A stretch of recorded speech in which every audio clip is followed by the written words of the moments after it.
Eh, hemos aprendido desde muy niños que los malos se van para el infierno y los buenos se van para el cielo, ¿cierto?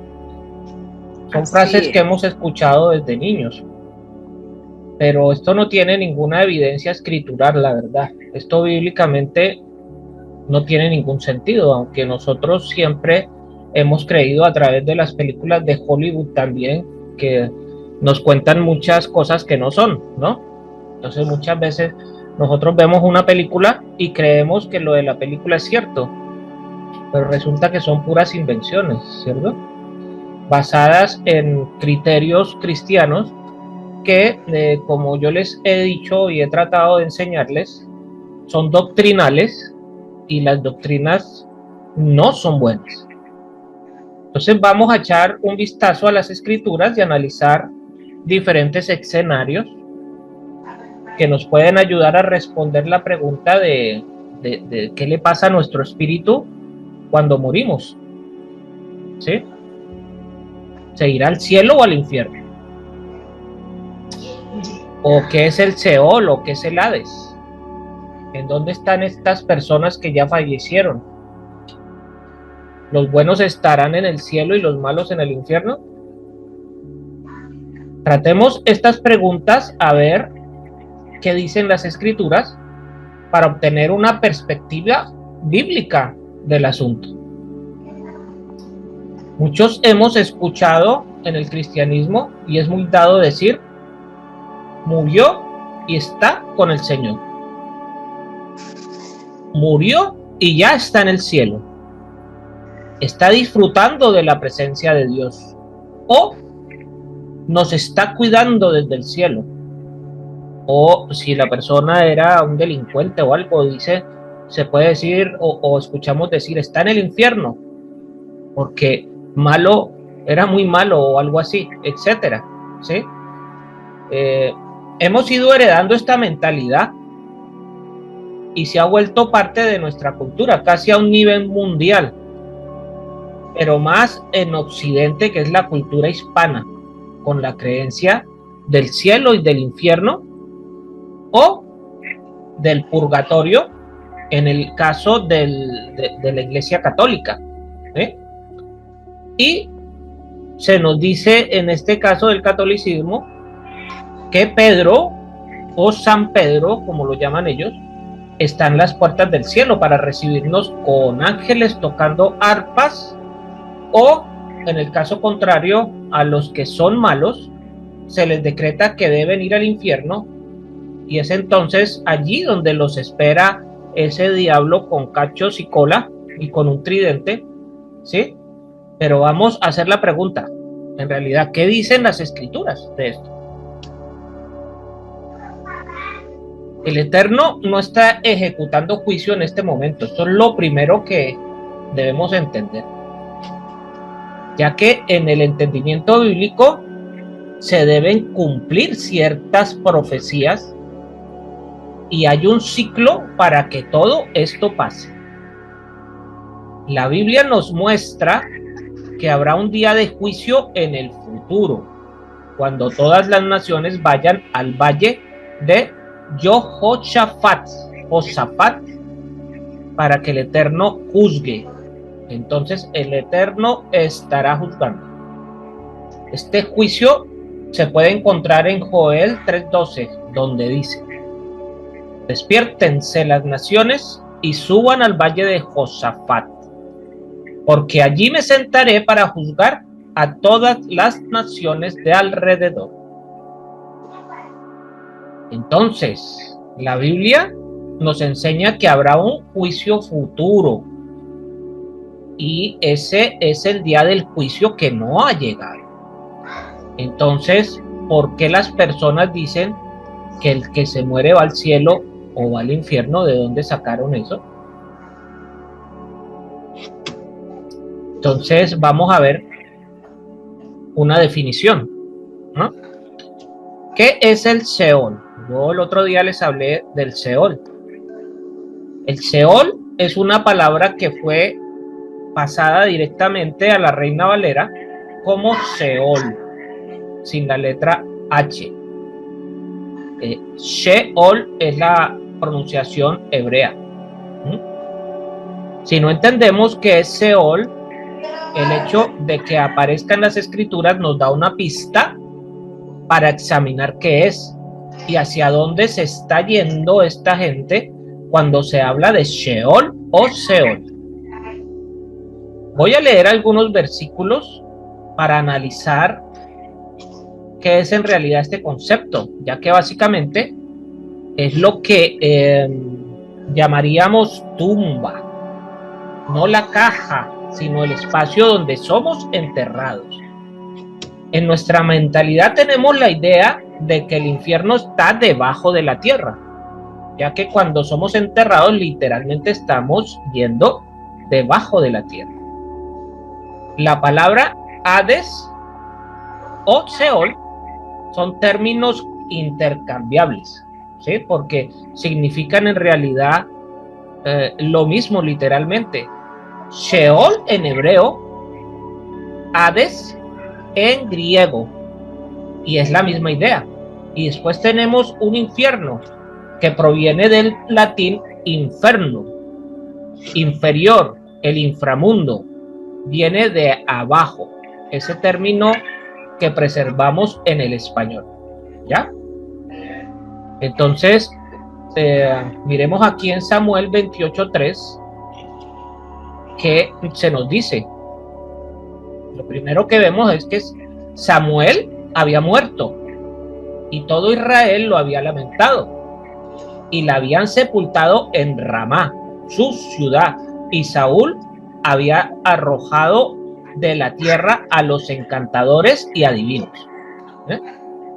Eso fue por medio de un decreto que está en Levítico 20:27. Entonces, y también la ley está en Deuteronomio 18, del 10 al 11. Se juntaron pues los filisteos y vinieron y acamparon en Sunem, y Saúl juntó a todo Israel y acamparon en Gilboa.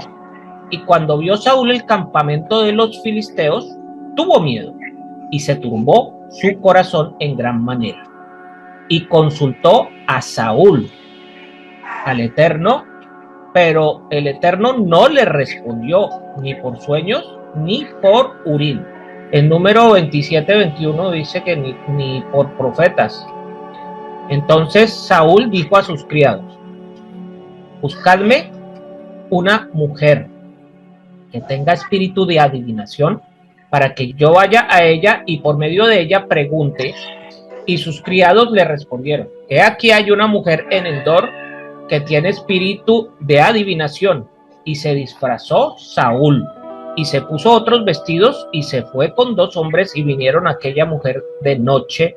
Y él dijo: yo te ruego que me adivines por el espíritu de adivinación y me hagas subir. A ver, aquí lo primero que debemos notar es que dice subir. Por el espíritu de adivinación me hagas subir a quien yo te dijere. En el caso del cristianismo tenemos el pensamiento de que Samuel era un hombre bueno, ¿cierto? Era un hombre justo.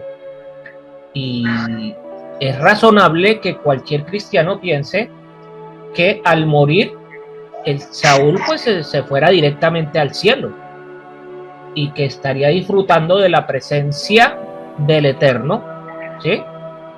Pero leyendo podemos ver que Samuel había muerto hace algún tiempo y Saúl fue a consultar a una adivina, lo cual estaba prohibido, y le dice a la adivina: hazme venir a Samuel de entre los muertos.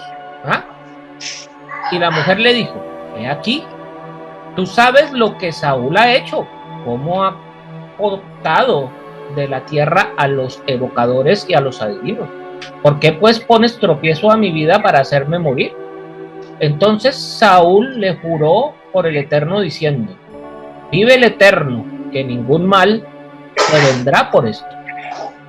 La mujer entonces dijo: ¿a quién te haré venir? Y él respondió: hazme venir a Samuel. Y Viendo la mujer a Samuel, clamó en alta voz, y habló aquella mujer a Saúl diciendo: ¿por qué me has engañado? La mujer aparentemente parece no ser una gran adivina, pues fue engañada, ¿no? Pero pues tú eres Saúl. Y el rey le dijo: no temas. ¿Qué has visto? Y la mujer respondió: he visto a Saúl. ¿Ah? La palabra en hebreo que se utiliza para dioses es Elohim, que se usa para Dios, que significa también juez o soberano, en alusión de una persona con autoridad que está sobre la tierra, ¿sí? Le doy leche, le doy cajetica.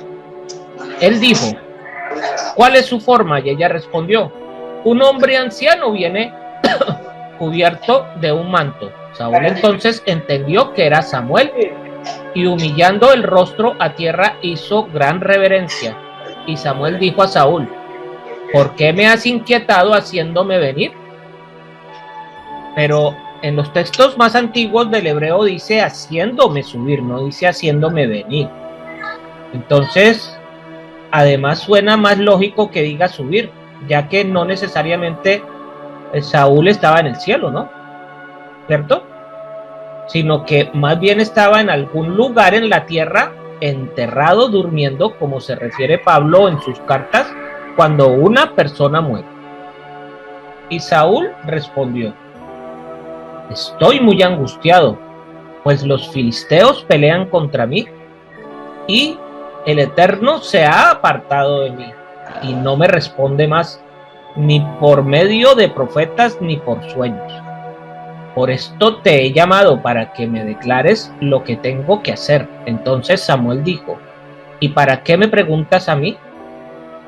Si Adonai se ha apartado de ti y es tu enemigo, Adonai te ha hecho como dijo por medio de mí, pues Adonai ha quitado el reino de tu mano y lo ha dado a tu compañero David. Como tú no obedeciste a la voz de Adonai, ni cumpliste el ardor de su ira contra Amalek, por eso Adonai te ha hecho esto hoy. Entonces, dice que Adonai entregará a Israel también contigo en las manos de los filisteos, y mañana estaréis conmigo tú y tus hijos. Entonces, ¿qué significa esto? Ambos estarán juntos, Samuel y Saúl, siendo que Samuel era bueno y Saúl no. No se supone que Samuel debería estar en el cielo, y si Saúl era malo, debería ir al infierno. ¿Cómo entonces van a estar juntos? Es lo primero que podemos interpretar de aquí, ¿cierto? Samuel muere, Saúl lo hace llamar de la muerte. En el pasaje no dice que el profeta Samuel haya bajado o descendido del cielo, sino que más bien dice que subió. Samuel se molesta con Saúl, lo reprende por lo que acababa de hacer, ya que es una práctica no permitida, según Deuteronomio 18 del 10 al 11. Esto es un mandamiento de la Torá. No consultarás con muertos. Samuel acaba de ser despertado de un sueño, incluso le dice al rey Saúl que al día siguiente se reunirían ellos dos en donde sea que Samuel esté. Entonces vamos a ver algo. Evidentemente Samuel no estaba en el cielo, estaba entonces en el Sheol. Samuel le dice que se van a reunir el día de mañana. Entonces este capítulo trae mucha luz para ir entendiendo qué pasa cuando morimos. El término Sheol aparece por primera vez en Génesis 37-35, cuando Jacob se lamenta por la muerte de José. Acuérdense que los hermanitos de José vendieron a José a los mercaderes, que luego los llevaron a Egipto, pero le llevaron la túnica de este José a Jacob ensangrentada, diciéndole que lo había despedazado una fiera. Entonces él se lamenta de la siguiente manera. Dice, y se levantaron todos sus hijos y todas sus hijas para consolarlos, mas él no quiso recibir consuelo y dijo, descenderé enlutado a mi hijo hasta el Seol. Y lo lloró su padre. Descendería al Seol el padre de los israelitas. Descenderé enlutado a mi hijo hasta el Seol. ¿Ah? Referencias que tenemos también, por ejemplo, en Números 16:30, dice, mas si Adonai hiciere algo nuevo, y la tierra abriere su boca, y los tragare con todas sus cosas, y descendieren vivos al Sheol, y entonces la tierra se abrió como un terremoto, y ahí estaba el Sheol. Entonces conoceréis que estos hombres irritaron a Adonai. También en 1 Samuel 2:6 dice, Adonai mata y él da vida. Él hace descender al Sheol y hace subir. Entonces vemos que aquí dice claramente hace descender al Sheol. Entonces el Sheol, ¿dónde está? Pues está abajo, ¿sí? Si voy a descender es que porque el Sheol está abajo. Y Adonai es quien lo envía a uno ahí, porque dice que Adonai mata y da vida. Entonces el Sheol no es algo a donde va la gente mala, sino que todos se van allí.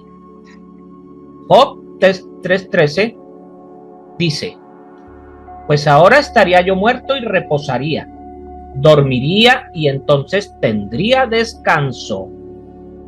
Job 7:9, como la nube se desvanece y se va, así el que desciende al Sheol no subirá. Cuando una persona muere, no vuelve a la vida naturalmente hablando. Ya después viene el tema de la resurrección. Salmos 16:10. Porque no dejarás mi alma en el Sheol, ni permitirás que tu santo vea corrupción. Este es lo que se considera un salmo mesiánico por naturaleza, ya que se habla del alma, que es una profecía que Yeshua va a cumplir. Hay otro que es el Salmo 139:8. Miren ustedes lo que dice. Si subiere a los cielos, allí estás tú. Y si en el Seol hiciere mi estrado, he aquí, allí tú estás. Sin embargo, la teología católica nos ha vendido una idea de que todos los buenos están en el cielo junto con angelitos, y en el infierno están con el diablo, con sus cuernos, el tridente, y los demonios torturando personas. Esto es lo que nos ha vendido la Iglesia Católica. También entraremos en esta definición del lago de fuego en el día del juicio, que se describe en el libro de Apocalipsis, Revelaciones, lo cual no es algo que esté pasando en este momento y que las personas estén siendo enviadas ahí en este momento, porque indiscutiblemente, si estamos hablando de que eso está en el Apocalipsis, ¿cuándo está? En el fin de los tiempos, cuando Yeshua vuelva después de los 1000 años de reinado y haga juicio contra vivos, o sea, resucite a todos, y unos para condenación y otros para glorificación. Proverbios 7:27 dice, cuando camino al Seol es su casa, que conduce a las cámaras de la muerte. Esto lo dijo Salomón, ¿sí? Cuando nos advierte de la mujer mala. En este versículo, casa se define como un sinónimo de cámaras, lo cual es un recurso literario en el idioma hebreo, y Sheol se utiliza como un sinónimo de muerte. Vamos a ver lo que dice Proverbios 15:24. El camino de la vida es hacia arriba al entendido, para apartarse del Sheol abajo.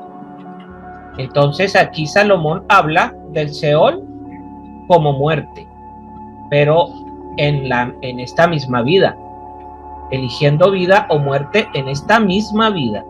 O sea que una persona puede tener una experiencia en su vida y decir, me siento en el cielo, o bien decir, mi vida es un infierno. ¿Lo hemos escuchado decir alguna vez? Esto es un infierno. Siempre escuchamos estos términos, ¿no? O sea, son palabras que la gente tiene normalmente en su léxico. Eso sería como decir que el cielo y el infierno existen ahora mismo. Y eso no es cierto. Ahora analicemos uno de los pasajes más controversiales y más malinterpretados, ya que muchos se preguntan qué pasa en el pasaje del rico y Lázaro en Lucas 16, 19, 31. El otro día mi hermano León Guillermo estaba hablando del seno de Abraham. Entonces, y aquí sale esto de que es el seno de Abraham, pero esto es una parábola. Dice que había un hombre rico que se vestía de púrpura y de lino fino y hacía cada día un banquete con esplendidez.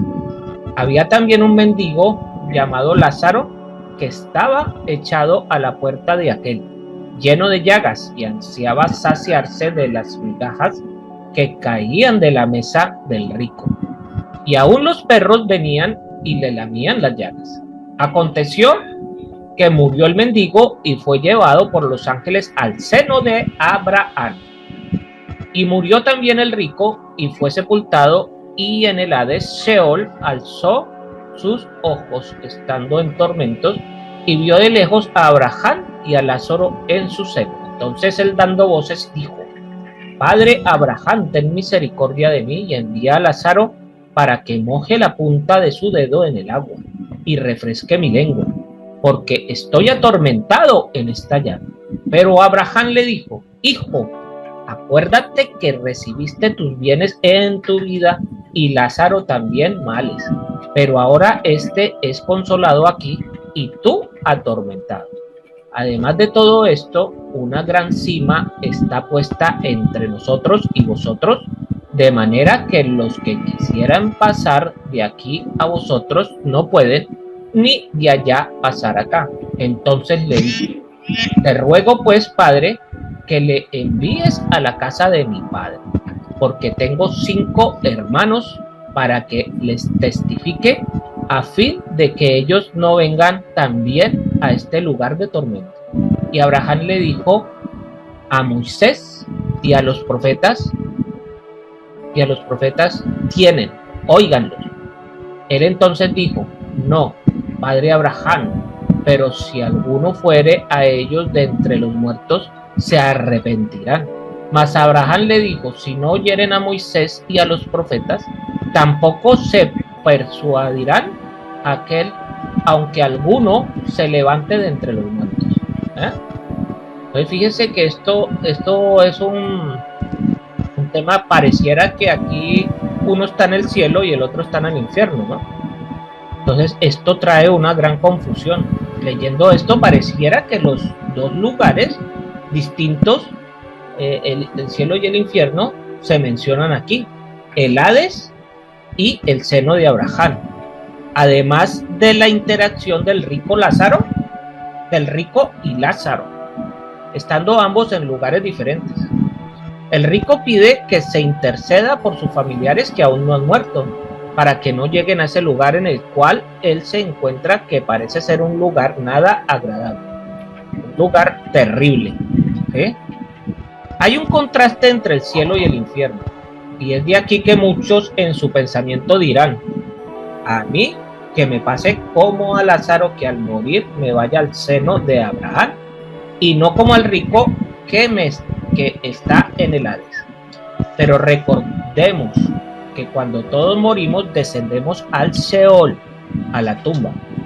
Entonces lo que debemos hacer es releer y releer este pasaje y preguntarnos qué es realmente lo que el Súa me está diciendo en el pasaje anterior.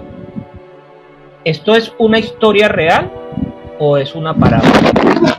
Porque es que hay unas parábolas que son historias reales, ¿sí? Pero hay parábolas que son parábolas, son simplemente cosas literarias, ¿sí? Entonces, aquí el Mesías lo que hace es enseñar que los creyentes y misericordiosos estarán con Abraham cuando el reino de Elohim venga a la tierra, ¿sí? Esto está en Lucas 13 del 27 al 29. Mientras que los incrédulos como el rico estarán fuera del reino de Elohim, siendo atormentados por el fuego, donde después serán destruidos en cuerpo y alma. Esto está en Mateo 10, 28. Esta es la verdadera interpretación de la parábola del rico y de Lázaro. ¿Ah? O sea, esto es es literario, ¿ya? Y quiere decir algo diciendo otra cosa. ¿Ah? ¿Ah? Hay, como les he dicho, hay parábolas que son reales. Veamos otro ejemplo en el que se malinterpreta lo dicho por Yeshua para querer enseñar que existe el cielo y el infierno en este momento. Dice en Lucas 23, 39 al 43. Esto ya es cuando él está colgado en el madero y los dos malhechores están crucificados. ¿Ah? Dice, y uno de los malhechores que estaban colgados le injuriaba diciendo, si tú eres el Mesías, sálvate a ti mismo y a nosotros. Respondiendo el otro, le reprendió diciendo, ni aún temes tú a Elohim estando en la misma condenación. Nosotros a la verdad justamente padecemos porque recibimos lo que merecieron nuestros hechos, mas este ningún mal hizo. Y dijo a Yeshua, acuérdate de mí cuando vengas en tu reino. Aquí está la gran polémica, ¿sí? Entonces Yeshua le dijo, de cierto te digo que hoy estarás conmigo en el paraíso. Esto según la versión Reina Valera. De cierto te digo que hoy estarás conmigo en el paraíso. Entonces debemos hacernos la pregunta. Cuando Yeshua muera, o cuando Yeshua murió, ¿se fue al paraíso a llevar al ladrón? No.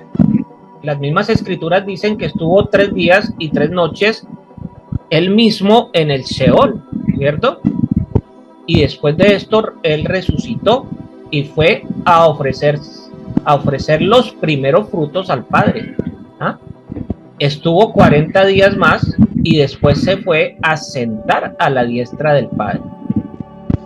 En este versículo básicamente lo que vemos es un error de puntuación que cambia totalmente el significado, y si le corremos la coma debemos entender que cuando Lucas fue escrito no existía la ortografía en sí que tenemos actualmente, sino que el traductor debía agregar según su interpretación y entendimiento las comas o las puntuaciones que nos hacen la separación de las oraciones, ¿no?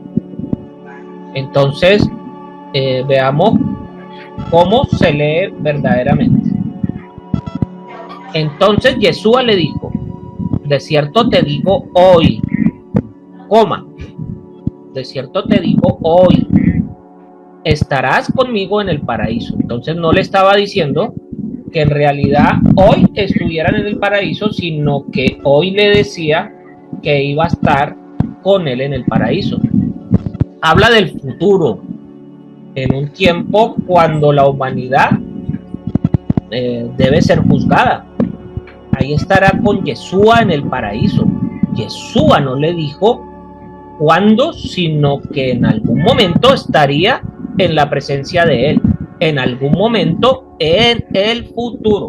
¿Ah?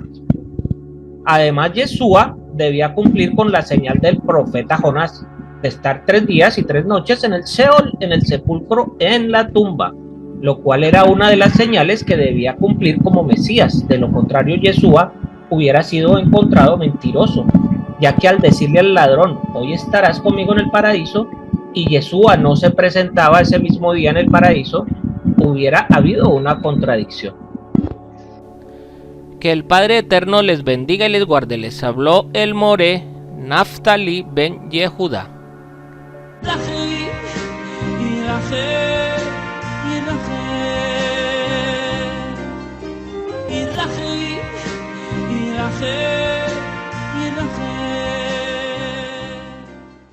Si este estudio te ha sido de utilidad, te invito a suscribirte en nuestras redes sociales de YouTube, Facebook, TikTok e Instagram. Activa las notificaciones, dale me gusta al video y déjanos tus comentarios, inquietudes o sugerencias.